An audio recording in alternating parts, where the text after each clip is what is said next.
नमस्कार दोस्तों, आज के हमारे इस वीडियो में हम आपके लिए दशा माता की व्रत की अगली कहानी लेकर आए हैं। एक समय की बात है, किसी नगर में एक राजा राज करता था। उसकी एक रानी कोमलांगी यानी बहुत कोमल थी। वह फूलों की शैया पे शयन करती थी। एक दिन फूलों के साथ एक कच्ची कली भी आ गई थी। कच्ची कली के कारण उसे सारी रात नींद नहीं आई। वह करवटें बदलती रही। राजा ने पूछा, प्रिय, आज क्या बात है जो तुम्हें नींद नहीं आ रही है? रानी बोली, आज फूलों में एक कच्ची कली आ गई है। वो मेरे शरीर में चुभ रही है। इसके कारण मुझे नींद नहीं आ रही।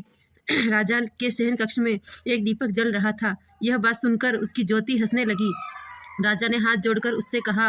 हंस ज्योति स्वरूप ने बताया कि अभी तो रानी को कच्ची कली के कारण इतनी तकलीफ हो रही है। कल सवेरा होने पर जब रानी को सिर पर बोझ ढोना पड़ेगा तब इनकी क्या हालत होगी? राजा ने पूछा, क्या मेरी जीवित रहते ऐसा संभव है? तब ज्योतिष स्वरूप ने उत्तर दिया, हाँ, ऐसा संभव है। यह सुनकर राजा ने मन में सोचा कि देववाणी कभी असत्य नहीं होती। उन्होंने का कौन टाल सकता है? रानी को अवश्य ही बोझा ढोना पड़ेगा, परंतु ये हो सकता है कि यदि मैं इसे संतूक में बिठाकर समुद्र में बहा दूं तो ये बोझा ढूंढने से बस ढूंढ सकती है। राजा ने उस समय रानी से कहा, चलो मैं तुम्हें तुम्हारे मायके छोड़ आऊं, कुछ दिन वहीं रहना। रानी बोली, परंतु महाराज, मेरे मायके में तो कोई भी नहीं है, मैं वहाँ किसके पास रहूंगी? राजा ने उत्तर दिया कि तुम्हारे पुत्र संबंधित आज बहुत अच्छी दशा में है, मैं उन्हीं के पास तुम्हें भेज देता हूँ। रानी ने राजा की बात मान ली। रानी ने आभूषण और कीमती वस्त्र धारण किए।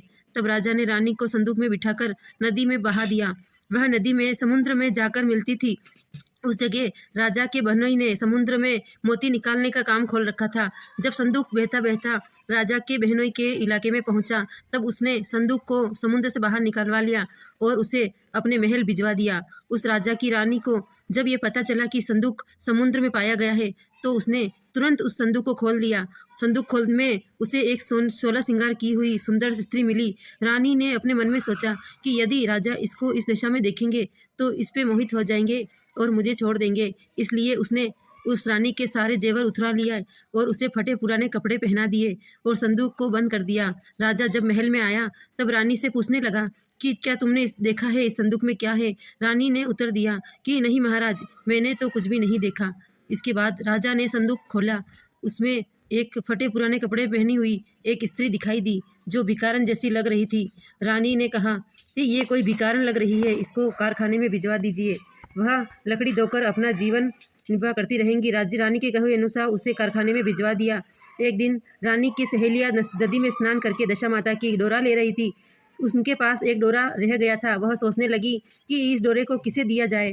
उसी समय लकड़ी ढूंढने वाली रानी वहां आ गई और उन्होंने उसे रोककर पूछा कि बहन, हमारे साथ दशा माता का डोरा ले लो। वह बोली, मैं डोरा तो ले लूं, लेकिन मेरे पास कुछ भी नहीं है, मैं इसकी पूजा कैसे करूंगी?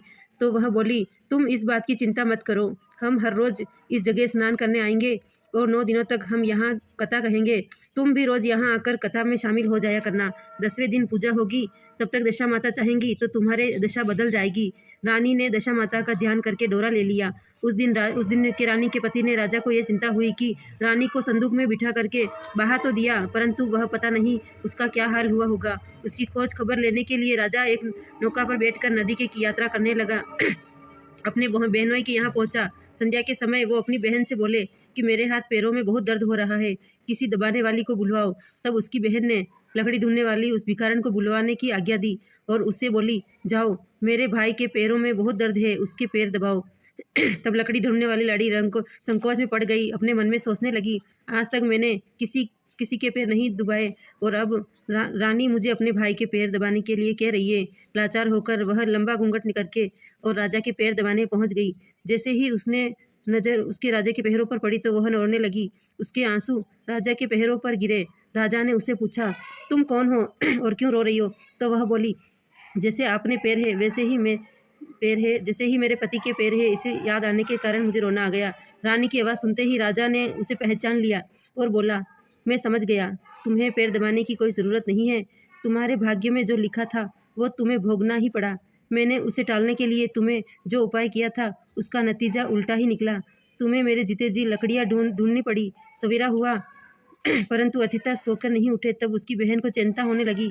रानी ने कमरे में जाकर अपने भाई को जगाया और उसका भाई बोला, मेरी तबीयत ठीक नहीं है, मेरे सिर में दर्द हो रहा है मैं अभी आराम करना चाहता हूँ।